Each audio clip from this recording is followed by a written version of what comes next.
안녕하세요. 저는 이제 곧 칠순을 앞둔 노년의 한 여성입니다. 저물어 가는 이 나이에 대체 무슨 사연이 있나 싶으시겠죠? 젊어서 너무 고생을 해서 그런지 저는 이 나이쯤이면 걱정 없이 살 줄만 알았습니다. 평생 힘들게 벌어서 자식들 키워놓고 이 나이에 무슨 고민거리가 있을까 싶었죠. 그저 손주들 재롱이나 보고 별 욕심 부리지 않고 여한 없이 살다가 가는 것이 저의 마지막 바람이자 목표였는데 제가 대체 무슨 잘못을 저질렀는지 이런 사연을 보내게 되었네요. 제가 이렇게 사연을 보내게 된 것은 다름 아닌 제 자식 문제 때문입니다. 부모 자식 간의 인연은 그 무엇으로도 쉽게 끊기 힘든 일이겠죠. 그 인연을 괜시리 천륜이라 부르는 것이 아닐 거라 생각합니다. 부모 마음이라는 게 다 그런 것인지 저는 내 배 아파서 낳아놓고도 기르면서 참 아쉬운 것도 미안한 것도 많았어요. 온 힘을 다해서 해주고도 뭐든 더 해주지 못해서 미안한 것이 부모일 텐데 같은 마음일 거라 생각했던 자식 속은 그게 아니었던 모양이네요. 어쩌다 부모 자식 간에 이런 일이 벌어졌는지 다 내가 잘못 키운 탓이다 싶지만 그래도 속상한 마음은 어쩔 수가 없는 모양입니다. 이러다 화병이라도 나겠다 싶어 제가 이렇게 여러분 앞에 속죄를 하게 되네요. 어디서부터 얘기를 해야 할까요? 제가 가정을 꾸리고 자식을 가졌던 그 시절부터 찬찬히 설명을 해야겠습니다. 제 남편과 저는 서로 연고 없는 시골에서 상경하여 정말 별고생 다 하면서 살림을 꾸려왔던 사람들입니다. 그 시절이야 시골에서 농사 말고는 뭐 할 게 있었나요? 그렇다고 농사 지어서 그 많은 가족 다 먹고 살기도 어렵고 시골에서는 돈 만질 기대는 별로 하지를 못하는 것이 사실입니다. 그러다 보니 당시에는 저와 비슷한 젊은이들이 다들 대도시로 향했어요. 가족들 생활비에라도 보태려고 도시로 몰려들었던 그 많은 젊은 청년들이 기억이 납니다. 저와 남편도 그렇게 도시로 일자리를 찾아 모인 그 많은 젊은 청년들 중 하나였습니다. 둘 다 집안의 첫째이다 보니 서로의 책임감과 무게를 익히 알고 있었고 저희는 그런 서로의 처지를 충분히 이해할 수 있었습니다. 그런 덕분인지 서로 이해가 깊었던 저희 두 사람은 금세 사랑에 빠졌죠. 이 나이 먹어서 몇십 년 전 이야기를 하려니 참 쑥스럽기도 하지만 당시에 남편과 저는 가진 것은 없어도 마음만은 넉넉한 그런 행복한 부부였습니다. 결혼식이라고 해봤자 조촐하게 식구들과 둘러앉아 식을 올린 것이 전부였던 탓에 변변한 결혼사진 한 장이 없네요. 남의 집살이에 세간살림이라고 해도 한 짐 정도가 전부였던 그저 하루하루 먹고 살기 위해 열심히 노력했던 시절이었습니다. 우리 둘 다 소박하니 욕심도 별로 없었던 탓에 저희는 그저 열심히 벌어서 자식들 잘 키운 것만이 유일하게 바라는 행복이었을 거예요. 그런 행복을 누리고 싶었던 저는 남편과 결혼을 한 뒤 얼마 지나지 않아 금세 아이를 가졌습니다. 첫 아이는 아들이었어요. 집안에 장손이 태어났다는 얘기에 양가 집안 어르신들이 저를 참 대견해 하셨죠. 마땅히 한 것이 없는데도 그저 아들 낳았다는 이유로 칭찬을 해주시니 덕분에 저는 제 아들이 참 자랑 같았습니다. 그리고 저는 그 이듬해에 또다시 자식을 보았습니다. 바라는 대로 되는 것은 아니지만 그래도 둘째는 저를 쏙 닮은 딸이었으면 싶었는데 제가 자식복이 있었는지 정말 제 바람대로 둘째는 딸을 가질 수가 있었어요. 그렇게 저는 슬하에 아들, 딸 하나씩 낳은 남부럽지 않은 어미가 되었습니다. 귀한 첫아들은 집안의 기둥이었고 예쁜 둘째 딸은 집안의 기쁨이었습니다. 남편과 저는 눈에 넣어도 아프지 않을 그 두 아이들을 바라보며 먹지 않아도 그저 배가 불렀었어요. 하지만 자식들에겐 무엇이든 해주고 싶었기에 우리는 아이들을 위해 정말 열심히 일을 했었습니다.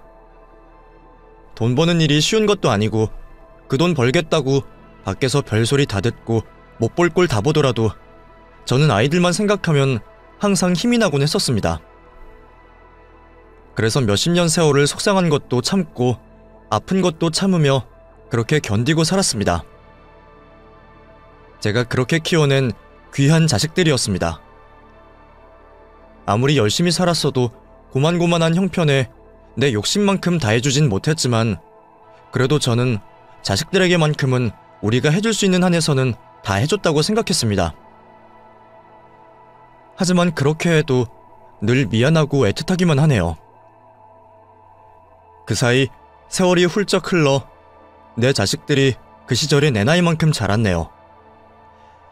대체 어느 세월에 이렇게들 자라서 부모의 품을 떠났는지, 그 작고 어린 아이들이 학교를 졸업해서 사회생활을 시작하고 어느새 서로 배우자를 데려와 자신들만의 가정을 꾸렸습니다. 이런 날이 올 거라 늘 생각하고 있었지만 자식들이 부모 품을 떠나가는 일은 부모에게도 결코 쉬운 일은 아닌 듯 싶습니다. 왠지 시원섭섭한 마음에 축하해도 모자랄 결혼식 날, 저는 하염없이 눈물만 흘렸었습니다. 먼저 간 딸아이 결혼식에는 너무 일찍이 엄마 품 떠나는 것 같아 섭섭하여 울었고, 다 지나 떠난 아들 결혼식에서는 그동안 장가 못 보내 마음고생한 기억에 눈물을 흘렸네요. 이유야 어찌되었든 자식들 떠나보내는 부모 심정은 시원하기도 하면서 서글픔이 동시에 찾아오는 모양입니다. 그렇게 큰아이와 작은아이 둘 다 무사히 결혼을 하여 각자 자기 가정을 꾸렸습니다. 자식들 모두 출가시켜놓고 보니 남편과 저는 그 사이 너무나 늙었더라고요. 우리도 저렇게 서로 만나서 가정을 꾸리고 새 출발을 하던 시절이 있었는데 이제 어느새 노년을 바라보게 되었네요. 그렇게 아이들이 떠난 뒤로 남편과 저는 함께 노년을 준비하기로 했었습니다. 그동안 30여 년을 자식들 뒷바라지하며 보냈으니 이제는 자식들 걱정 없이 나이든 부부간에 서로 행복한 노후를 보내고 싶었죠. 그동안 열심히 살았고 고생도 많았으니 그 정도 행복은 꿈꿀만 하다 싶었어요. 그런데 제겐 그런 소박한 소망도 사치였던 모양이네요. 늘 감기 한 번 앓는 일 없이 건강하던 남편이 큰 병을 얻어 그만 제 곁을 떠나고 말았거든요. 이제서야 전에 없던 여유를 누리며 우리들만의 행복을 찾고 싶었는데 시골 고향집 가서 농사짓고 살자던 그 말은 이제 영영 이룰 수가 없게 되어버렸네요. 하루아침에 애들 아버지를 떠나보내고 저는 그렇게 다시 혼자가 되었습니다. 딸아이는 내가 걱정되는지 같이 살자는 말도 하였지만 그렇다고 이 나이에 사지 멀쩡해서 자식들에게 얹혀 사는 것도 할 만한 일은 아니라는 생각이 들었습니다. 물론 갑자기 혼자 된 것이 너무 고통스럽고 힘들긴 하였지만 자식들도 모두 제 식구들 챙기기 바쁠 테니 혼자 된 제가 아이들에게 걱정거리가 될 수는 없는 노릇이었어요. 그래서 저는 힘들어도 내색 한번 안 하고 버티고 살았습니다. 우울증인지 뭔지 마음이 답답하고 괴로운 날들도 있었지만 그래도 살아가려니 어찌 사라지는 것이 인생인 듯 싶네요. 애들 앞에서는 자꾸 숨기고 싶고 강한 척하고 싶었지만 나이가 드니 왠지 내가 더 어린애가 되는 것만 같았네요. 가끔은 정말 모른 체하고 자식들 집에 얹혀 살고 싶은 생각도 들었으니까요. 그래도 내 나이 아직 60대이고 앞으로 땅에 오래 발붙이고 살려면 내가 알아서 건강 챙기고 잘 살아야겠다는 생각이 들었습니다. 그래서 생전 해본 적 없던 운동도 시작하고 주민센터에 나가서 무료 수업도 들어보고 저 혼자서 다시 삶을 이어가 보려 참 여러모로 노력을 했던 것 같습니다. 그렇게 저는 결국 남편 없이 쓸쓸히 홀로 노년을 준비하게 되었네요. 그래도 자식들 모두 제 앞가림에서 얼마나 다행인가 싶더군요. 어려서부터 뭐든 야무지게 자라던 둘째 아이는 직장생활도 잘하더니 결혼도 늦지 않게 알아서 잘 가서 벌써 아이들 다 키워놓고 다시 일도 다니고 정말 열심히 살더군요. 물론 우리 큰아들 역시도 좋은 회사 다니면서 한 집안의 가장 노릇을 잘하고 있었고 말이에요. 사실 우리 아들 같은 경우는 늘 둘째보다 걱정이 되던 아이였습니다. 차별은 아니지만 아들이고 첫째라서 야무지게 잘할 줄 알았는데 오히려 막내딸애가 더 당차고 똑부러지는 면이 있고 아들은 좀 우유부단한 면이 있었어요.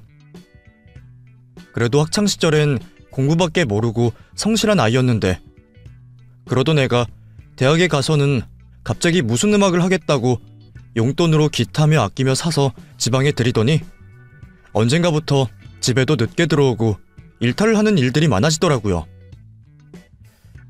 고지식했던 애들 아빠는 당연하게도 아들의 그런 변화를 받아들이지 못했고 너무 달라진 아들은 반대하는 아버지 앞에서 난생 처음 반항도 했었습니다. 제가 중간에서 남편을 설득시켜보고 아들을 타일러봐도 소용이 없었습니다. 낙제를 받아서 기껏 들어간 학교까지 잘릴 판인데도 아들은 무슨 생각인지 도통 반항을 멈추질 않았습니다.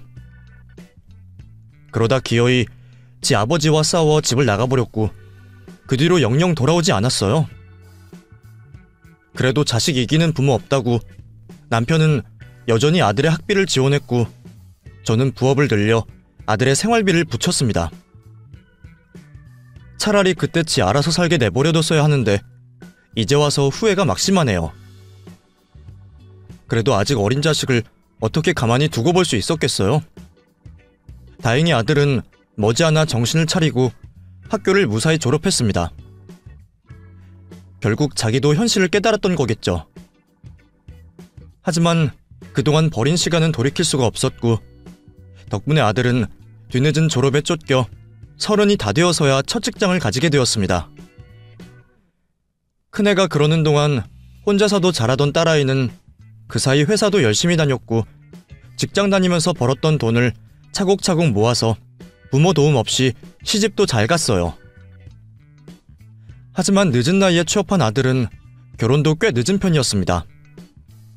저희 부부는 두 자식 모두 결혼시켜놓고 남편 고향에 내려가 새 출발을 하려 했었지만 아들의 결혼이 늦어지면서 저희의 계획도 미뤄질 수밖에 없었습니다.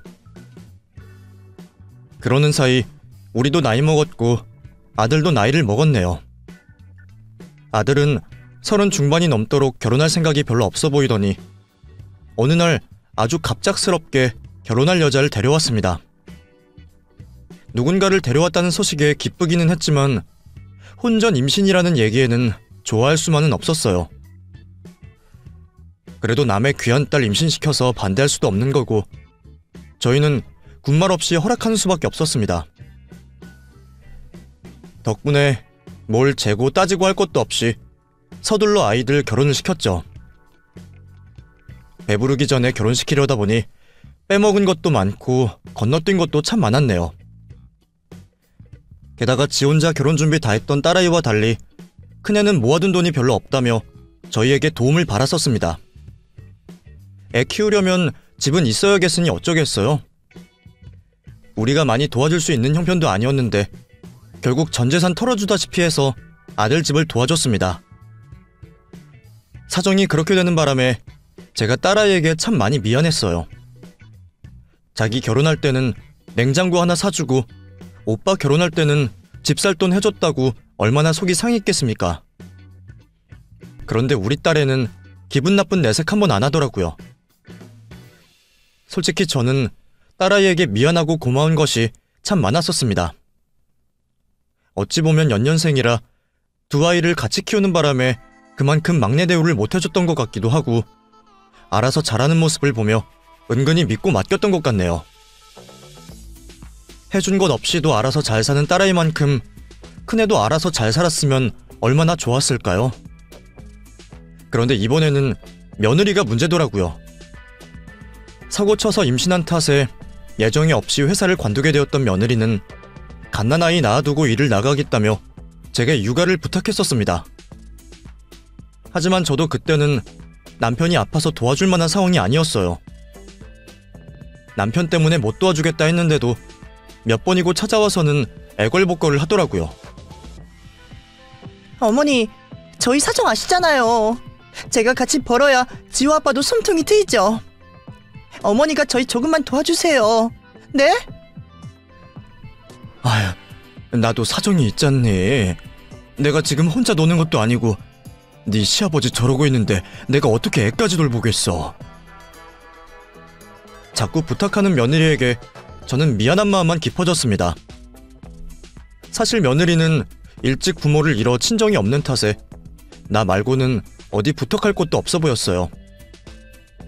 그런데 시어머니에게 아쉬운 소리하며 사정하는 그 속도 얼마나 불편했겠어요. 그래서 저도 쉽진 않았지만 손자를 돌봐주기로 했습니다. 그런데 그렇게 힘들여 도와주고도 결국 좋은 소리는 못 들었어요. 애한테 무슨 일이 생기면 무조건 내 잘못이라고 하는 바람에 억울했던 적도 많고 괜히 미안하고 죄스러웠던 적도 한두 번이 아니었습니다. 어머니, 애가 어제 밤새 설사를 하던데 대체 뭘 먹이신 거예요?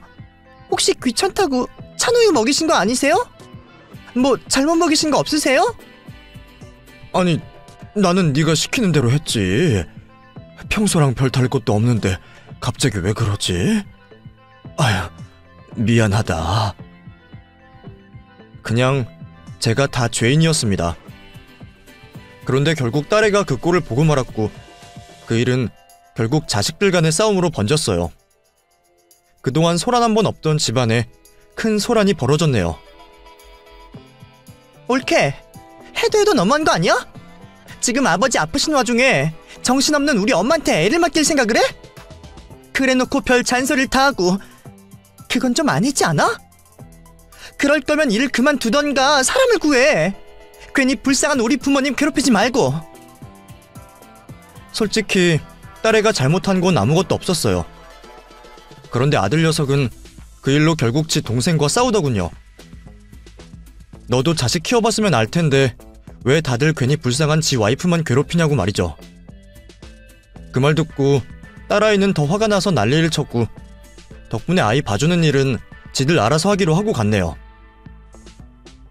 그 상황에 저도 참 당황스럽고 내가 더 참고 잘했어야 하는데 이를 키웠구나 싶어서 괜히 자식들한테 미안했습니다. 결국 아이 맡길 곳 없던 며느리는 일을 관두고 집에서 아이를 키우게 되었고 저는 그 뒤로 남편을 챙기다가 결국 남편을 떠나보내야 했었죠. 남편이 죽은 뒤에 며느리는 이때다 싶어하며 제게 아이를 돌봐달라 말했습니다. 그런데 그때는 제가 알아서 거절했어요. 그땐 손자고 자식이고 제가 힘들어서 죽을 것 같았거든요. 남편 돌보느라 심신이 지쳤던 저는 뭔가 느끼고 누굴 챙길 새가 없었어요. 그런 제게 며느리는 너무하다며 우는 소리를 했습니다. 먹고 사는 게 힘들다, 남편 혼자 벌어서 못 산다며 자기 아이 봐주지 않는 저를 무정한 할머니라 하더니 그러던 며느리는 그 사이 둘째를 낳았네요. 혹시나 내가 낳지 말라고 할까봐 걱정이 되었던 건지 7개월 만삭이 다 되어서야 말을 하더라고요. 말로는 자기도 그때까지 몰랐다는데 어떻게 그런 뻔한 거짓말을 할까요? 하나 가지고도 맡아달라니 뭐라니 나를 괴롭히더니 대체 무슨 용기로 둘째까지 낳았나 싶지만 지들이 낳고 싶어서 낳겠다는데 제가 무슨 수로 말리겠나요? 결국 며느리는 아들 둘을 기르며 그 뒤로 쭉 전업주부 일을 해야 했습니다. 외벌이하는 아들이 힘들겠지만 자기들 선택인데 어쩌겠나요? 저도 미안하긴 했지만 살아야 했기에 애써 모른 척할 수밖에 없었습니다. 그런데 그랬더니 이제는 돈을 달라고 하네요. 어머니, 애들 아빠 불쌍해서 어떻게 해요? 옆에서 보는 제가 다 힘들어요. 아니 왜 그러냐? 진욱이한테 무슨 일 있니? 갑자기 왜 울고 그래? 애들 아빠가 회사 때문에 많이 힘들대요. 늦은 나이에 회사 들어가서 자기보다 나이 적은 상사한테 구박당하지. 밑에 한참 어린 후배들은 치고 올라오지. 집에 애는 둘인데 혼자 외벌이 하려니까 몸이 남아 나겠냐고요. 그래도 어쩌겠냐. 다들 그렇게 사는 거지. 어머니, 섭섭하게 어떻게 그렇게 말씀하세요? 자식이 힘들면 부모가 도와줘야죠. 아니, 내가 못 도와줄 게 있다고. 뭐 또 애 봐달라 그거니? 그건 바라지도 않아요. 솔직히 저도 그만큼 거절당했으면 염치가 있죠. 그게 아니라 그냥 이참에 애들 아빠 사업을 시켜볼까 싶어서요. 어머니 시골 땅 파셔서 저희 돈 좀 해주시면 안 돼요? 유산 미리 물려준다는 셈 치고 한 번만 도와주세요. 솔직히 한숨이 절로 나오더군요. 지들 급하게 결혼시킨다고 전 재산 다 갖다 주다시피 했는데 이제 와서 뭘 또 도와달라니요. 그래도 덕분에 내가 돈 없는 건 지들도 잘 알고 있는지 이제는 하나 있는 그 시골 땅 팔아서 사업 자금을 달라고 하네요. 참 기가 막히면서도 할 말이 없었습니다. 저도 자식이 힘든 걸 보고 싶진 않았지만 그래도 사업이라니, 아무리 내 자식이라지만 우유부단한 우리 아들은 사업을 할 만한 그릇은 아니었어요. 아유, 진욱이가 무슨 사업이니? 걔는 다른 건 몰라도 사업 같은 거 할 만한 애는 아니야. 너도 살아봤으면 걔 성격 어떤지 알면서 그러니. 그러다가 정말 잘못되면 그때는 내가 더 도와줄 수도 없고 그 나이에 취업하기도 어렵고 안 된다. 애들 생각해서라도 회사에 끝까지 붙어있는 게 맞는 것 같아. 회사야 다들 어렵고 힘든 건데 그럴 때 네가 진욱이한테 힘이 되어줘야지. 결국 저는 며느리를 그대로 돌려보냈고 며느리는 섭섭해하면서도 별말 없이 돌아갔습니다. 그래도 그날 별 얘기 없이 돌아갔기에 그 얘기는 없는 일이 된 줄 알았고 아들도 회사를 잘 다니고 있는 줄 알았습니다. 그런데 몇 달 뒤쯤 저는 아들에게 충격적인 얘기를 듣게 되었습니다. 엄마, 나 좀 도와줘. 우리 식구 좀 살려줘요. 다짜고짜 살려달라는 아들의 말에 저는 심장이 덜컥 내려앉았습니다. 혹시 남편처럼 죽을 병이라도 걸린 줄 알았거든요. 아니, 진우가 대체 무슨 일인데 그래? 엄마한테 말해봐. 어서. 엄마, 나 쫄딱 망했어. 이제 어떡해. 우리 식구 이제 갈 곳도 없고 당장 쫓겨나게 생겼어. 글쎄, 내가 사업은 안 된다고 그렇게 말을 했는데도 애들이 기어이 일을 벌렸답니다. 학교 다니면서도 아르바이트 한번 해본 적 없는 아들 녀석이 무슨 사업을 한다고 일을 벌인 건지 잘 다니던 회사는 진작에 때려치고 나왔고 집을 담보로 대출을 받아다가 사업을 벌였다네요. 근데 해본 적 없는 일이 어떻게 잘 될 리가 있겠어요? 대체 무슨 사업을 한 건지 시작하자마자 쫄딱 망하고 집까지 넘어가는 바람에 당장에 오갈 곳이 없게 되었다는 거예요. 엄마, 나는 그렇다 쳐도 우리 애들은 어떻게 해요? 우리 애들이라도 좀 도와줘요, 엄마. 당장 갈 곳이 없다는데 어쩌겠나요? 게다가 우리 아들이 사고를 쳐서 그 사단이 벌어졌다는데 저는 며느리와 어린 손자들에게 너무 미안했습니다. 사실 며느리 볼 면목이 없었죠.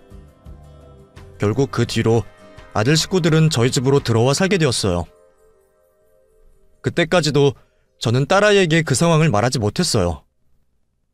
딸이 알게 된다면 난리가 날 것이 불보듯 뻔한데 아들이나 딸이나 서로를 위해서라도 당분간은 숨기는 게 맞다는 생각을 했습니다. 딸아이는 집에 오지 못하게 하는 저를 이상하게 생각했지만 저는 여기저기 나다니느라 바쁘다는 핑계로 딸아이에게 비밀을 만들었네요. 오갈 곳 없다니 받아주기는 했습니다만 당장 일도 그만두고 돈 한 푼 없다는 아들이 참 걱정스러웠습니다. 그래도 가장이라면 그런 순간 금방 다시 일어설 수 있을 거라 생각했습니다. 하지만 취업을 알아보던 일용직 일자리라도 알아볼 거라 생각했던 아들은 웬일인지 집 밖을 나가지도 않고 방 안에 틀어박혀 꼼짝을 안 했어요. 저는 그 이유를 나중에서야 알았어요. 아들은 사업 실패와 그 상황이 견디기가 힘들었던 건지 공황장애와 우울증이 생겼다며 당장 일상생활이 힘들다는 얘기를 했습니다.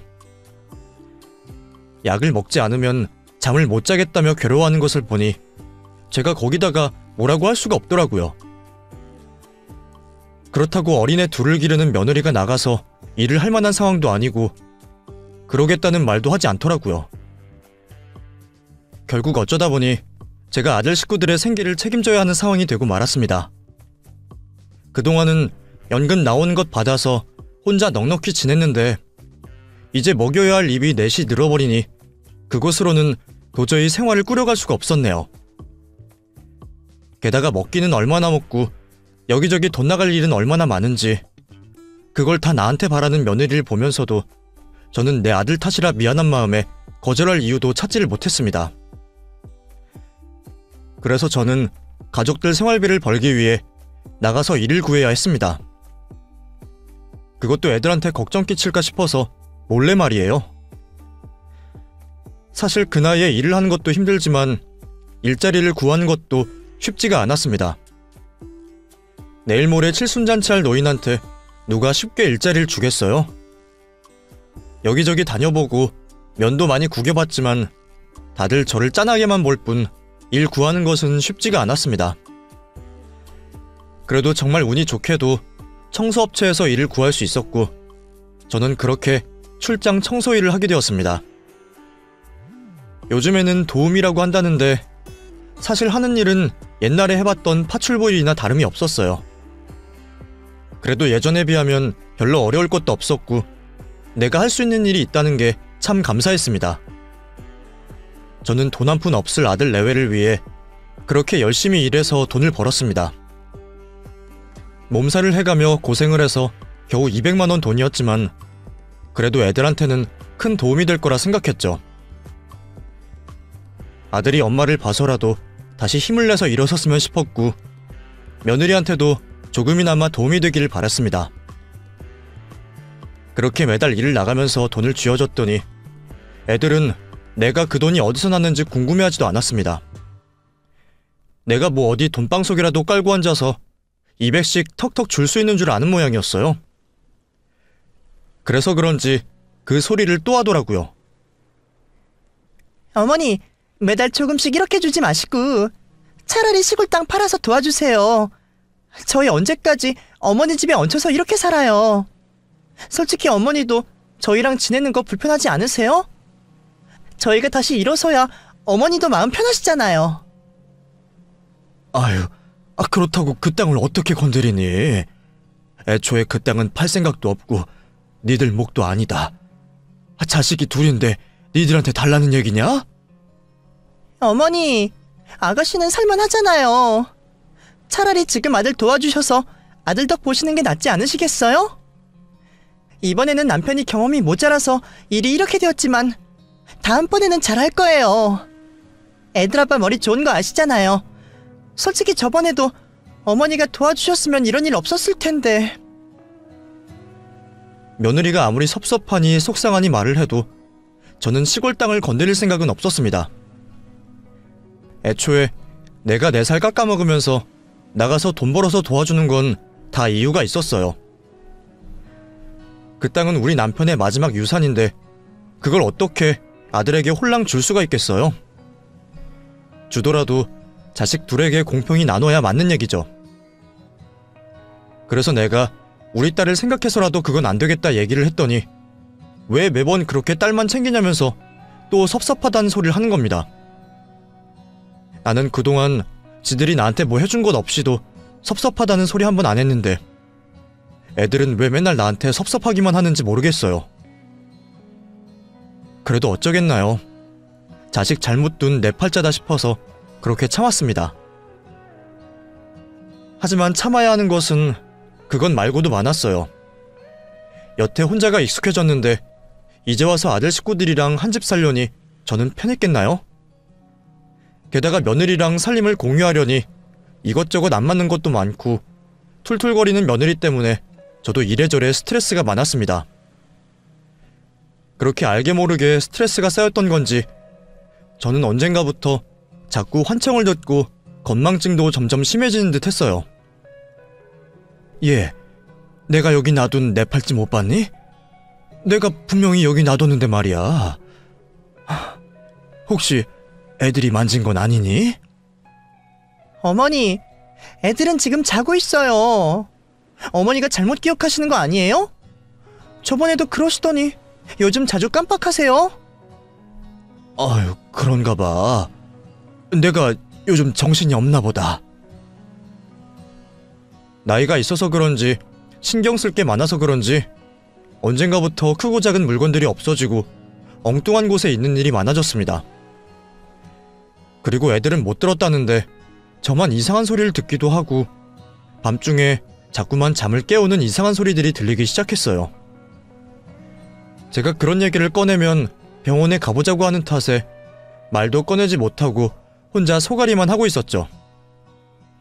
이러다 정말 내가 치매라도 오는 건가 너무 무섭더라고요. 그렇다고 혼자 병원을 가려니 무섭고 스트레스 때문일 거라 생각하며 혼자서 정신을 바짝 차리려 노력을 하며 지냈습니다. 그래도 우리 집에서 나 혼자 그런 거면 모르겠지만 괜히 남의 집 가서 일해주다가 실수라도 하면 어쩌나 싶어서 더 긴장이 되더라고요. 그렇게 매일 불안에 떨던 저는 여느 때처럼 일을 나가게 되었습니다. 사실 제 상태가 좋지 않아서 걱정이 많았지만 한푼이 아쉬운 상황에 집에 있을 수가 없었어요. 결국 저는 평소처럼 도구를 챙겨서 고객님 집으로 방문을 했습니다. 나이보다 젊어 보이려 화장도 곱게 하고 회사에서 주는 유니폼 차려입고 고객님 집으로 도착했죠. 비싸 보이는 큰 집에서는 우리 며느리 또래로 보이는 여자가 나왔는데 이상하게 얼굴이 낯이 익은 거예요. 제가 눈썰미는 좋은 편이라 한 번 본 얼굴은 곧잘 기억을 하는 편인데 가물가물한 기억에 저는 혹시 또 내 기억에 문제가 생겼나 싶은 겁니다. 그런데 집으로 들어가서야 누군지 기억이 나더군요. 사실 그 여자 얼굴은 제가 사진으로 참 많이 봤던 얼굴이었습니다. 우리 며느리가 심심할 때마다 보여주면서 부잣집 사모님 친구라며 그렇게 자랑을 했었거든요. 자기 제일로 친한 친구인데 부자 시댁 만나서 얼마나 호강하고 사는지 모른다고 그 친구 사는 모습을 매일같이 보여주곤 했었죠. 아마 저더러 들으라고 일부러 하는 행동 같아서 보고 싶지도 않았는데 하도 매일같이 보여주는 탓에 저도 모르게 그 얼굴이 기억에 남았네요. 한쪽 입꼬리에 점이 탁 있는 덕에 얼굴이 더 인상 깊기도 했고요. 그런데 그 며느리 친구 집이라니 저는 괜히 불편한 겁니다. 며느리 말대로 자기 친구는 부자 시댁 만나서 이런 좋은 집 살면서 사람 부리면서 사는데 우리 며느리는 시댁 잘못 만나서 누리는 것도 없다니 좀 그렇더라고요. 심지어 남편이 사업 말아먹고 그 지경인데 그런 중에 자기 시어머니가 자기 친구 집 청소하러 갔다는 걸 알면 우리 며느리 면이 어떨까 싶었습니다. 내 면은 둘째치고 며느리 체면이 더 걱정이었죠. 그래서 저는 괜한 일이라도 만들까 싶어서 제 정체를 숨기고 조심히 일을 시작했습니다. 그래도 다행인 건 며느리 친구가 바빠서 저한테 관심이 없는 게 다행이었어요. 그렇게 열심히 일을 하는 와중에 거실에서 며느리 친구가 누구와 통화를 하더군요. 스피커폰인지 상대 쪽 소리도 잘 들리는데 왠지 목소리가 익숙한 겁니다. 그 친구가 부르는 이름을 들으니 우리 며느리랑 통화를 하는 게 확실했어요. 하필 또 왜 내가 있을 때 둘이 통화를 하는 건지 저는 혹시라도 내 정체를 알아차릴까 참 조마조마했습니다.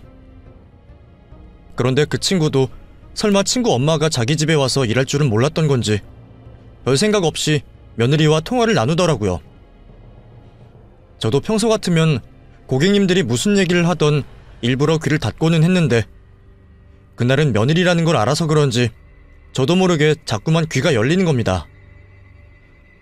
그런데 그 통화 내용이 뭔가 심상치가 않아 보였습니다. 어머, 그래서 너 지금 너희 시댁에 들어가 있는 거야? 그래, 벌써 몇 달 됐어. 내 팔자가 이게 뭔지.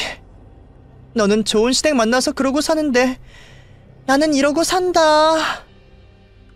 언제는 앞으로 팔자 필 거라면서 좋아하더니 왜? 계획대로 안 돼? 그러니까 내가 이 집에 들어왔지. 아니, 시엄마 만만한 줄 알았더니 은근히 고집이 세. 아들 하나 살려달라 그러는데도 눈 하나 깜짝 안 하고 절대로 돈 못 내놓는다고 배짱이라니까? 진짜 엄마 맞나 싶어. 그 집 동생도 있다며.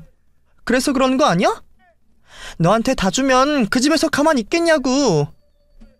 그러니까 몰래 해달라는 건데 그게 안 통하는 거야. 아들이라고 귀하게 여길 줄 알았더니 딸도 자식이라 이건지. 하여간에 그 집 식구들 다 마음에 안 들어 죽겠어. 그래도 걱정 마. 아들이 사업 망하고 병났다고 집에 죽치고 있는데 자기도 뭐 얼마나 오래 버티겠어? 얼마 안 남았다고 본다. 그래도 안 꺾이던 고집이 이제 와서 꺾이겠어? 너도 괜히 헛수고하지 말고 그냥 포기하자. 야, 그 시골 땅이 얼만 줄은 알고 하는 소리야? 거기 리조트 들어온다고 올라서 완전 대박이야. 그러니까 더 오르기 전에 우리가 받아놔야지. 괜히 미운 신우이랑 나눌 일 있니? 무슨 방법은 있어서 그래? 있긴 있지. 처음엔 불쌍한 척하면서 알아서 주게 할 생각이었는데 그게 안 통하면 아예 병원으로 보내버릴까 싶기도 해. 그래서 요즘 일부러 물건도 여기저기 없애고 막 이상한 소리 내거든. 환청인 것처럼 자꾸 안 들리냐고 물어보는데 우리는 모른 척하면 그만이지. 그래서 요즘 자기 치매인가 싶어서 아주 환장해. 진짜? 야, 그러다가 들키는 거 아니야? 녹음이라도 하면 어쩌게? 진짜로 니네 시어머니한테 들키면 어쩌려고? 들키면 끝장이지. 근데 어떻게 들키냐? 아들이랑 며느리랑 입을 맞추는데 절대 몰라. 그리고 녹음도 할 줄 모를걸? 걱정 안 해도 돼.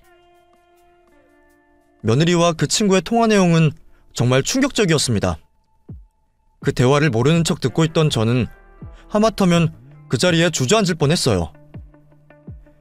알고 보니 그동안 제가 겪었던 건망증과 환청들이 모두 아들 며느리가 꾸민 일이었습니다.